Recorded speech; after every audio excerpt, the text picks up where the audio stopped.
Om Jnanatimirandhasya Jnananjana Shalakaya Chakshuranmilitam Yena Tasmai Shri Gurave Namaha. Yatamati Yata Shrutam, as is stated in Bhagavatam, according to my realization and according to what I have heard, I'll speak something.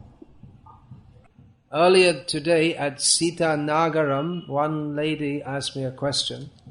Can we get self-realization, Atma Sakshatkar, simply by chanting? She asked this in a tone expressing some doubt and sarcasm. She used the term Atma Sakshatkar, self-realization, but I doubt if she had any clear idea what the term even means. One of the symptoms of Kali Yuga is that people are very lazy. You may think, well, people aren't lazy, they're working very hard. But they are lazy in the matter of self-realization, in understanding the actual purpose of life. We see that it's very common at the present time in this part of the world that just out of some emotional words, a few emotional words, that people are ready to what is called change their religion.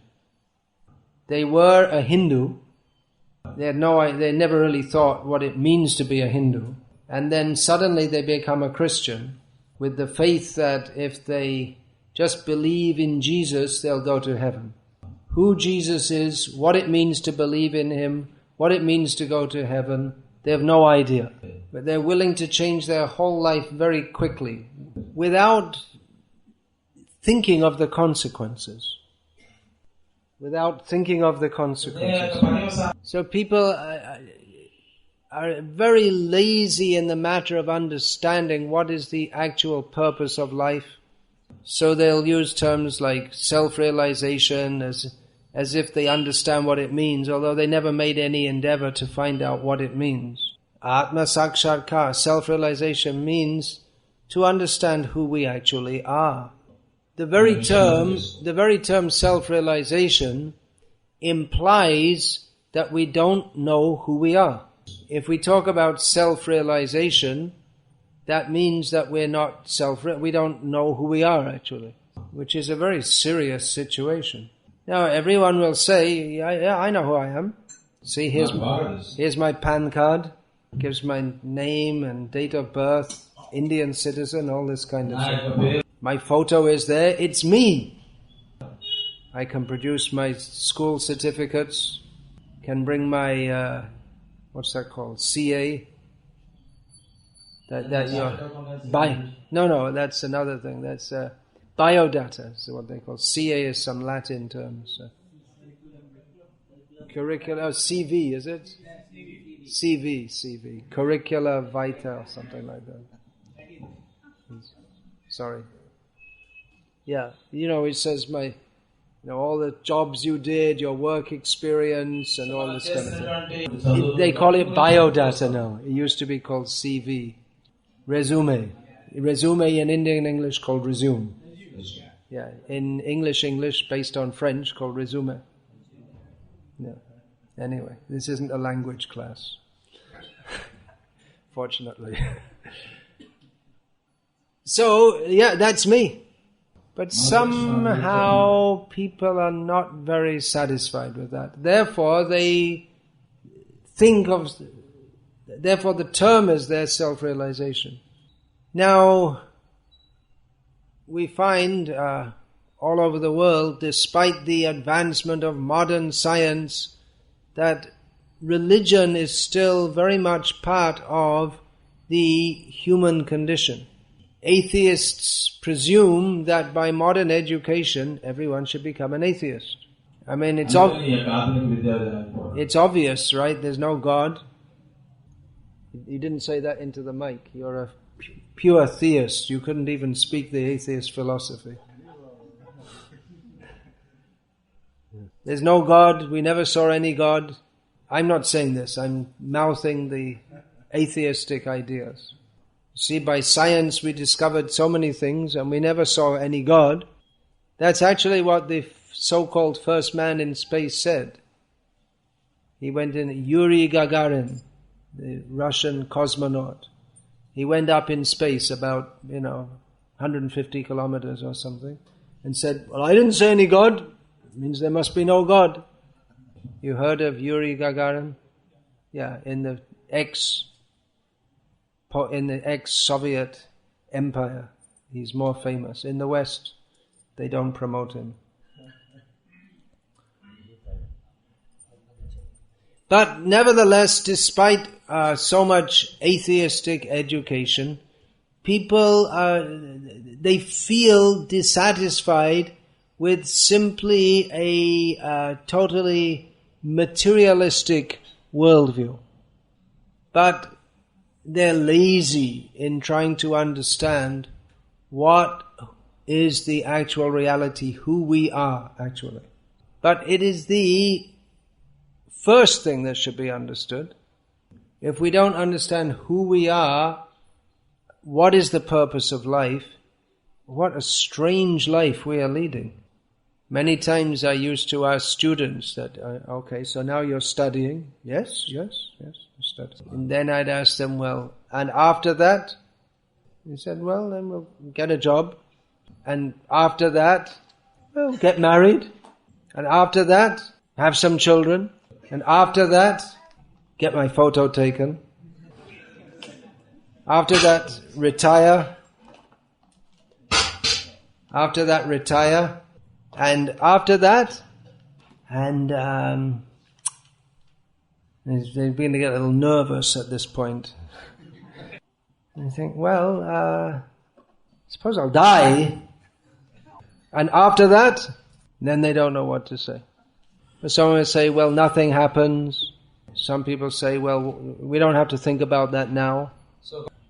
Some people say that, well, we'll see when it happens. But the most important thing is to know what happens at death. If we think that I am this body, then I don't last very long. Just for your information, the present bag of bones that I am incarcerated in is almost 55 years old, I'm told.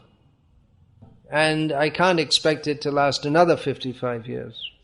And physically, from now on, it's all down, down, down, down. Fading out and gradually getting dimmer and dimmer, and then it's finished. So if I think that I am this body, it's a very dissatisfying thought. You put so much effort into this life and then it's just finished in a few days actually. So practically we can sense that there's more to life than simply ahara nidra bhaya maithun. Therefore the question of self-realization arises. Now, within what is called Hindu culture, generally the idea of a self-realized person is someone who sits in a cave and doesn't eat anything. I guess the idea is that, well, if you're not the body, then why bother to feed it anyway? If you're not the body, the idea may be that if you're not the body, then why bother to feed it? Why make any effort? Why make any effort? There's that ajagara vritti, like a snake, this python, he doesn't do anything. If some animal comes close to him, he catches it and eats it, but he doesn't go out hunting. So many sadhus, they live like that. If any food comes to them, they take it. If not, they don't bother. So they think, anyway, why bother for this body? So that's maybe why people think that chanting, how can that be a process of self-realization? It's just singing, isn't it? It's just singing. And we see the devotees, they're not starving themselves, they eat quite nicely. So how can that be a process of self-realization? Yeah. Well, first of all we have to understand who is the self. So it's true that the self is not the body, but it's not necessarily the next logical step to say that the body should therefore be neglected. And then if we are not the body, we have to ask, well, how did we get in this body anyway? What are we doing here? Simply to say, I am not the body, aham brahmasmi, I am spiritual, doesn't give us very clear understanding. How did we get in this situation? What is our actual situation? Now, according to the Bible, we're all in the world and we're suffering here because a long time ago, there was Adam and Eve and they ate a fruit. And that's why we're all suffering. It's not very advanced theology.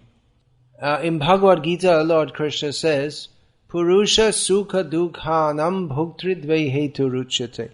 We are all ourselves the causes of our apparent happiness and distress in this material world. Oh, it's getting a little philosophical here. It's getting a bit too much. People are too lazy for philosophy. Karya karana kartritve hetu prakriti ruchite. Who will listen to this now?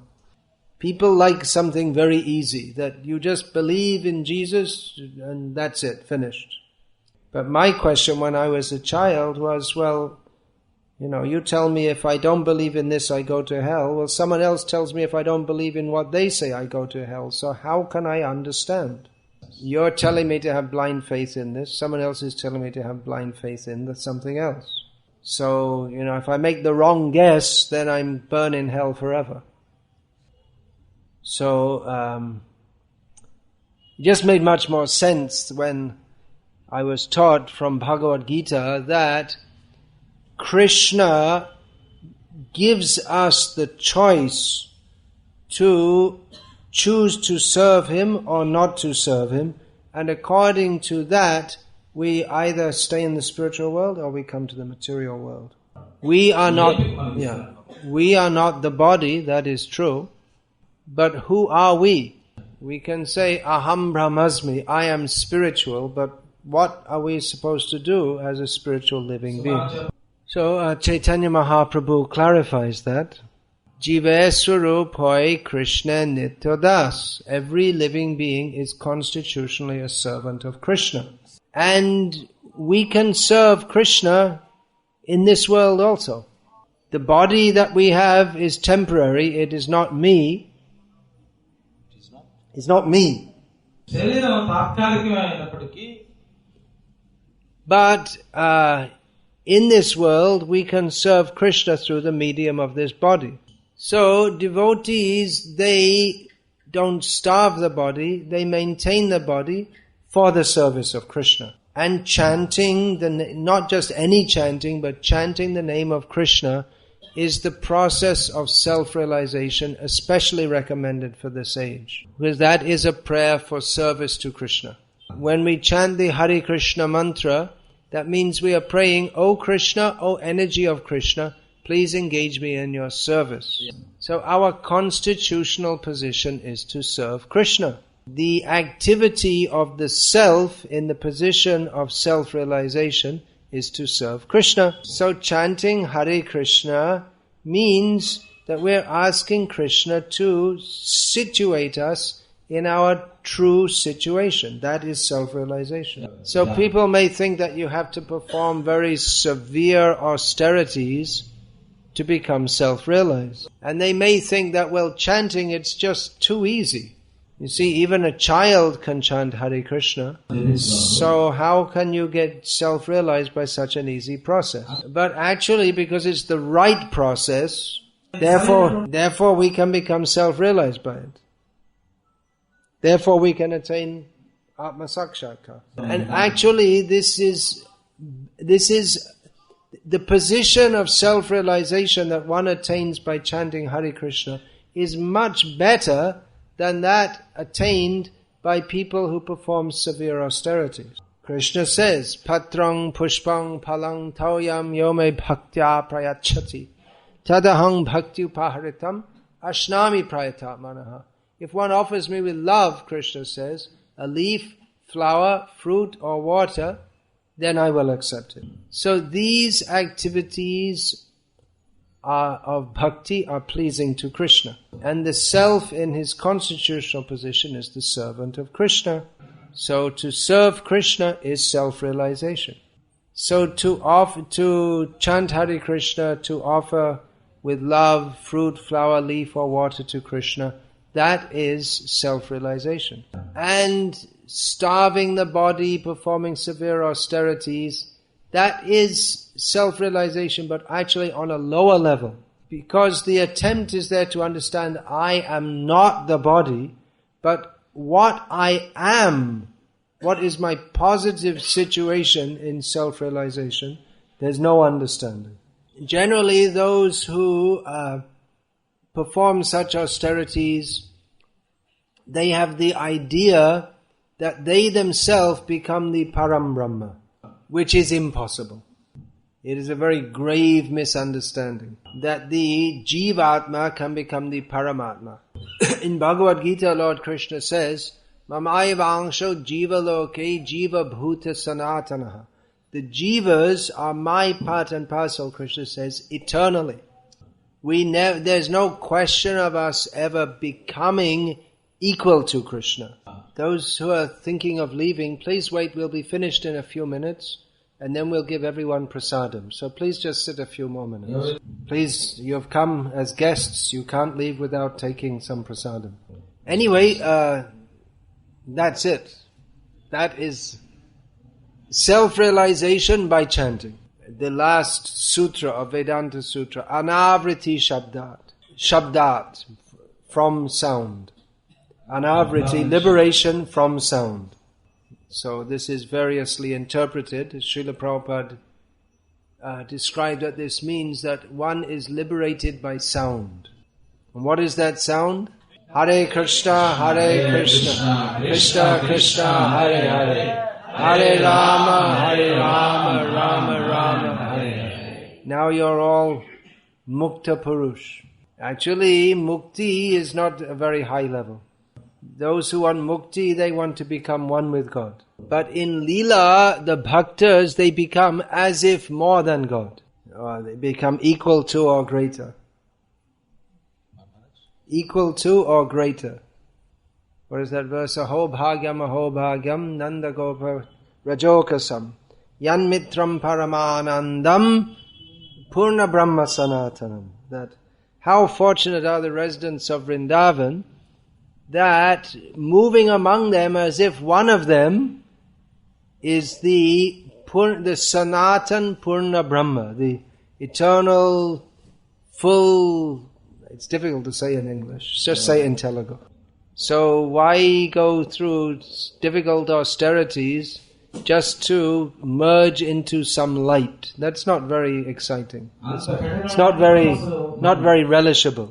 There's no bhakti rasa in the Jyoti. But by chanting the name of Krishna, one gets a better position living with Krishna, dancing with Krishna, eating with Krishna.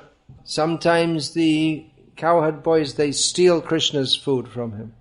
Fighting with Krishna, young boys sporting. The gopis are kissing Krishna. Mother Yashoda is feeding Krishna. This all comes from chanting. But that chanting must be in pure love. So in the beginning we chant in the stage of sadhana. The three stages in bhakti: sadhana bhakti, then bhava bhakti. Hare Krishna Maha Mantra Eto Shobhav Jai Jape Tar Krishna Upajai Bhav. It's the nature of the Hare Krishna mantra that whoever chants that, they develop feeling for Krishna. And then from bhava comes prema. So chanting, kirtan, that must be accompanied by shravan. That means especially hearing the message of Bhagavad Gita and Srimad Bhagavatam. Bhagavat Tattva Vijnanam Mukti Sangasya Jayate. By hearing the message of Srimad Bhagavatam, then one is freed from all material attachments. And then over and above that, more advancement is there. Shrindvatang Shrataya Nityam Granatascha Swacheshtitam Kalena Nati Dirghena Bhagavan Vishate Hridi. One who is always hearing the message of Srimad Bhagavatam and trying to understand that very carefully, then within a short time he will find Bhagavan is manifested in his heart. So this is self-realization much more relishable than simply starving the body. And it means development of pure love for Krishna. Not simply some blind faith. Not simply blind faith. So please chant Hare Krishna. And also please study Srila Prabhupada's books. By which you will get the knowledge of Krishna. Every person who is coming in the shelter of Srila Prabhupada, unless they're illiterate, they should take it as their duty to study all of Srila Prabhupada's books. You should all have all of Srila Prabhupada's books in your home and study them. So our recommendation is TV out, internet out, Srimad Bhagavatam in. If you still have a TV in your home, take it out. Get a set of Srila Prabhupada's books. And every evening you have kirtan with your family members and study Srila Prabhupada's books. This is the path of self-realization. We also have so many of Srila Prabhupada's lectures are recorded. If you understand English, you can listen to them. Every word in Srila Prabhupada's books, every word that he speaks is meant to help every one of us to come closer to Krishna. So take advantage of this. Read Srila Prabhupada's books, chant Hare Krishna, distribute Srila Prabhupada's books. In this way, be self-realized. Hare Krishna. Hare Krishna. Yeah, questions? What is the importance of service? Service too? If we have some time, is it right to chant Hare Krishna more rounds or service too? Her question is, if we have more time, should we do more service or should we chant more? A balanced approach is required. Exactly how each individual should conduct their spiritual life, that requires personal guidance. So exactly what you should do in your life, I don't know. Generally women, they have to conduct their lives under the guidance of their husband. That is the Vedic system. And children to look after, elders to look after, husband to serve. So Bhakti dharma and Stri dharma should go on side by side. Not that you give up Stri dharma. So these, like I said, I don't know your exact position, but these are some general guidelines, and then you should be guided by your husband and by other devotees, presuming your husband's a devotee. Hope he's a devotee. Balance should be there. Some balance in one's life.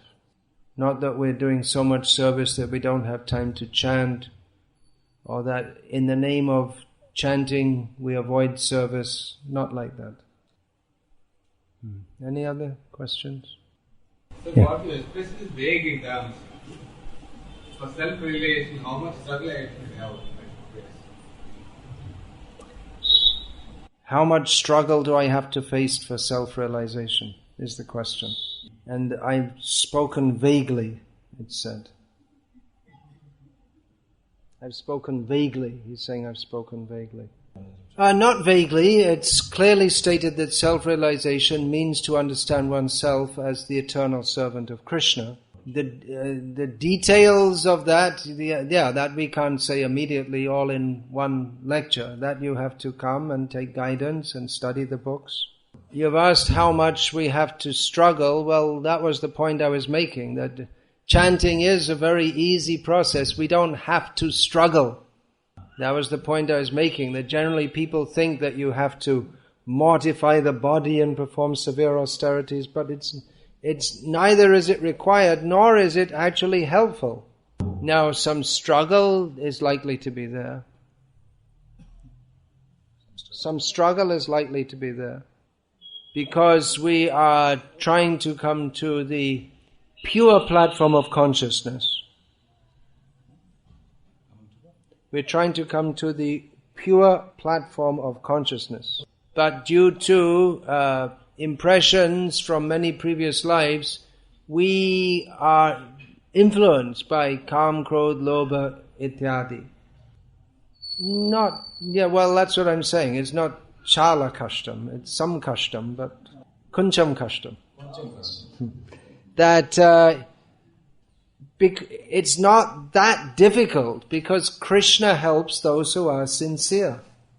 Tesham satata yuktanam bhajatam priti purvakam dadami buddhi yogam tam yena mam upayanti te. If we're very serious to approach Krishna, if we approach Krishna with loving affection, then Krishna will give us the intelligence by which we can come to Him. So some struggle is there, but it's really not that difficult. Everyone, in whatever you're doing now, you can more or less go on with that same way of life and become fully self-realized. Just like, this gentleman who asked the question, what are you doing, sir? What's your profession? Retired officer. I see. So, let me just say, so you're a retired officer. And now you're just not doing anything, is it? Alright, so you're sitting at home, so you can chant Hare Krishna, you can become fully self-realized by sitting at home and following the process of Bhakti Yoga, fully self-realized. Well, there are things we have to do. We have to associate with devotees. That gives us strength. Sange Shakti Kalo Yoga. In Kali Yoga we get strength from association. So there's plenty of help available. Everyone can become fully self-realized. What's meant by moksha dharma? What's meant by what? Moksha dharma. Huh? Moksha dharma. Moksha dharma. As I read in the Bhagavatam. Yeah. Well, okay, ask the question. What is meant by moksha dharma? Moksha dharma? It's not in Bhagavatam, it's... Moksha dharma. Dharma. What is the meaning of moksha dharma? The definition of mukti given in Srimad Bhagavatam, same mukti, moksha, is mukti hidvanyata rupam swarupena vyavastitihi. Mukti means to give up this false form that we presently identify with and to be situated in our actual form, our true spiritual form. He'll just be 1 minute. It's all right. You can do so. He'll only be 1 minute like that. He's a news reporter or what is it? Yeah. So moksha dharma means bhakti dharma. The best moksha dharma is bhakti dharma because moksha is included within bhakti.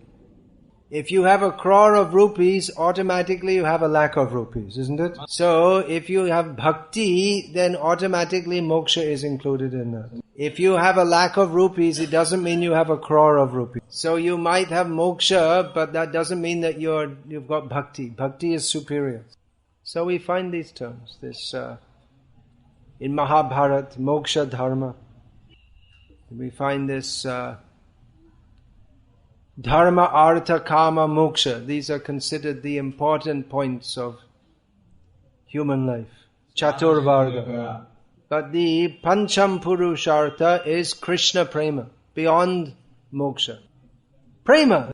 Krishna vishayak prem pancham purushartha jar age tunatulya chari purushartha. The topmost goal of life is prem, love for Krishna, in respect to which this dharma, artha, kama and moksha seem no more important than a piece of grass. Paramodkrishta. Yes, this is very good. Do you know this word, Paramodkrishta? That's a very good word. You can use this word. Paramodkrishta means super excellent. I'm saying for Gadadhar, he can learn this word.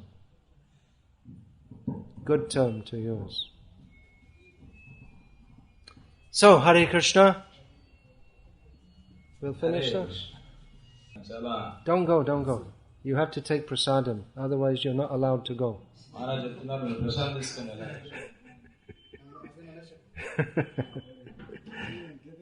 Make sure he takes prasadam. See, the news reporters, they come here very official, doing their job. They can also sing and dance with us.